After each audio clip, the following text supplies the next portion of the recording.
You mentioned inflation as one of the things, of course, that you're monitoring. Are there any other, so-called headwinds that you're keeping an eye on? Yeah, aside from inflation, of course, which is really the key, because I guess even our monetary authorities are focused on inflation.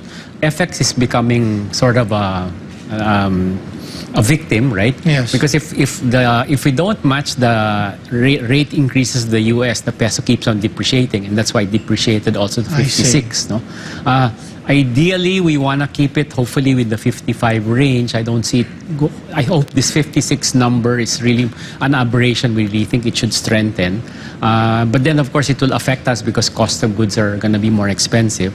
We were hoping, sana that the fuel prices and coal prices will go down.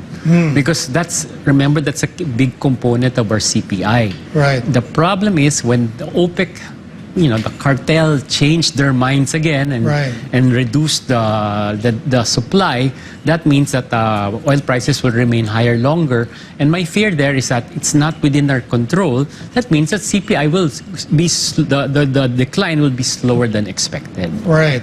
Did you see any impact on consumer spending? Inflation was high, but I guess, with our money coming in from remittances and the BPOs, has there been anything to compensate that you've monitored or have seen? Yeah. So I see it in two views. No? Kasi I try to ask also our clients. Link. So for example, I was talking to June Umali, the president of Gardenia. So he was telling me that the cost of bread is really gone up so much. So because of the wheat and from Ukraine probably. Yeah. So because they were dependent, no. Yeah. So the cost of the pansal has gone up. So sales have gone up a little, but not. At least it's not shrinking. But compared to previous years, the growth is not as much. Oh. And their margins are lower now because they're one of those also that want to pass all the increases. They cannot pass it on, Yeah. So and then we check also with the other consumer good companies, right? The sales are still okay, but they notice it might be slowing down a bit. I check also in the retail side. They note, I guess December, Christmas season was very strong up to January. And then this last few months have been a little weak again. They're hoping that it is seasonality lang. But parang they're already feeling that there's a little slowdown already in consumer sentiment. They're saving a bit. In a way, it's also good because maybe that's what the government is doing. Sure. One of the ways to reduce inflation is make them save more. Right. And because now some of the banks are offering 5 to 5.5% time deposits, right? So people will say, "Oh, my gift na lang to you instead of money. I'll put it in a time deposit, and here is the account." Yeah. So you mentioned, that you're hoping for the Forex to be around the 55 range, and is that your outlook for the year, or what does your research show? Yeah, our house view link was around 55 to 56 max. That was the range, and then we were hoping the year-end inflation would be around 4 to 5%. Okay. That would be just, I guess, great for us, and then our GDP would maybe be around 5.5 to 6, and that's already a little. We were expecting it to slow down a bit from the original 6.5%. Right. And then, speaking of things that could go wrong, right? Yeah. One of the things blamed for the global situation is the war in Ukraine, and you just mentioned Gardenia, having to contend with higher raw material prices. Does that worry you that they're talking about maybe a spring offensive and there may be ripple effects? Is that something that you keep an eye on? Or? Yeah, that's something we keep an eye on, and not just that. Even things near us, right? If something happens in Taiwan that's closer to us, that might affect us. So I guess we're worrying about things we can control. These things we're praying. Hopefully nothing will happen, because even with China and hopefully there are no problems there that will cause further. Bad blood, or there's no official bad blood, but making things more difficult for us to deal with them. But does that worry the business community that things are happening in this region? I mean, in the past, I think I remember during the Aquino administration, it got so heated that I think China, put a squeeze on some of our exports, bananas, I believe, or coconuts or something like that. But is that a concern now? Among the business community, or they're saying, it's just up to par, we're used to that? Or we just deal with it. Yeah. In a way, maybe it's more of the latter, no? Because I guess they cannot really foresee everything. Yeah. But because our companies now have realized that they have to diversify, right? Because, I mean, even in the last 2 years, all these supply side problems one of the big reasons is because we become so dependent on China for our goods, right? And then when they had their problems, because they had their problems with their economy, they didn't have enough workers, so there were this delays. So a lot of our companies have realized that we have to onshore a bit, or we have to get from other sources, even if it's more expensive. That's one. The cost of the freight has already been normalizing. So I think they know how to manage better. It's not that they're not making it pansin. They just realize that we just have to diversify, be more nimble. It cannot be just in time. Also, maybe we have to have more inventory just in case. But even if it's more expensive, let's diversify our supply.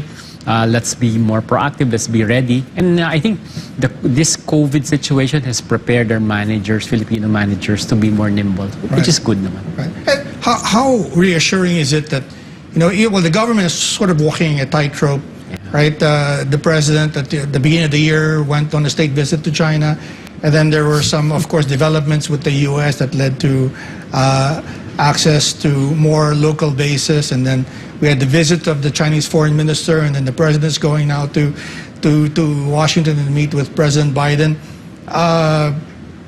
Does that reassure you somehow? Does that worry you? I mean, I'm talking about the business community. Is that the right thing to do, that to calm things down, really? Or what's your sense of it? No, I guess from the business community, it's reassuring that our president is going out, right? Okay. He's making himself available. He's talking to the business leaders. That's very important. Talking is a good thing. Talking and being seen, right? Making accessible, which is a big difference from the previous administration. Of course, they have their own reasons, but the fact that he goes to US, China, he goes to the UN, he goes to Davos, and then we try to sell them, get them more comfortable. It helps them, because I've heard stories where some investors were a little wishy-washy, but the fact that here is the president making a spiel, asking them to invest, they reconsider. So it does help.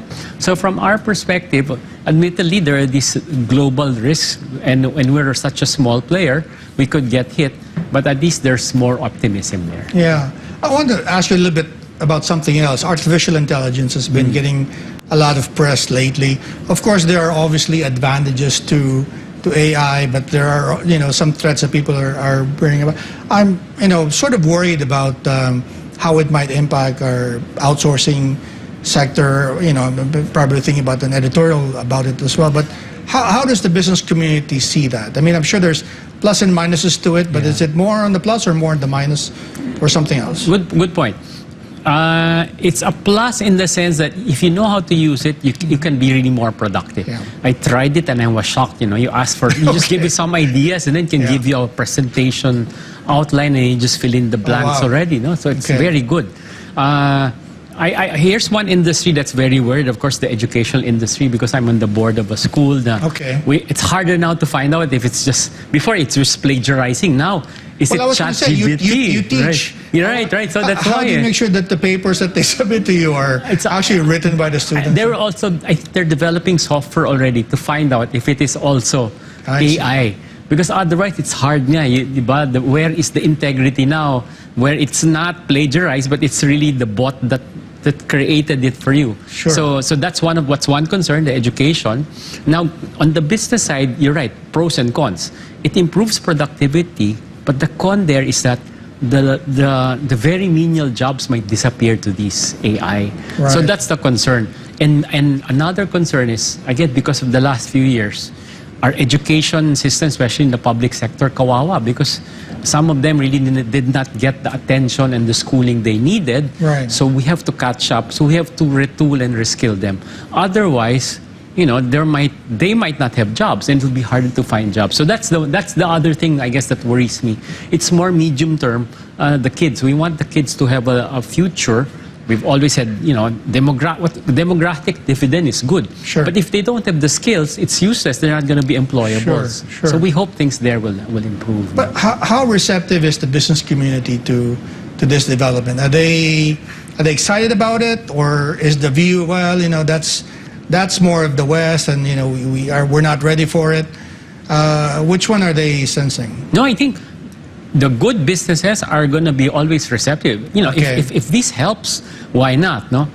But yeah, you're right. So far, this AI is good for banks, banks with service companies, right? With you can automate a lot of this.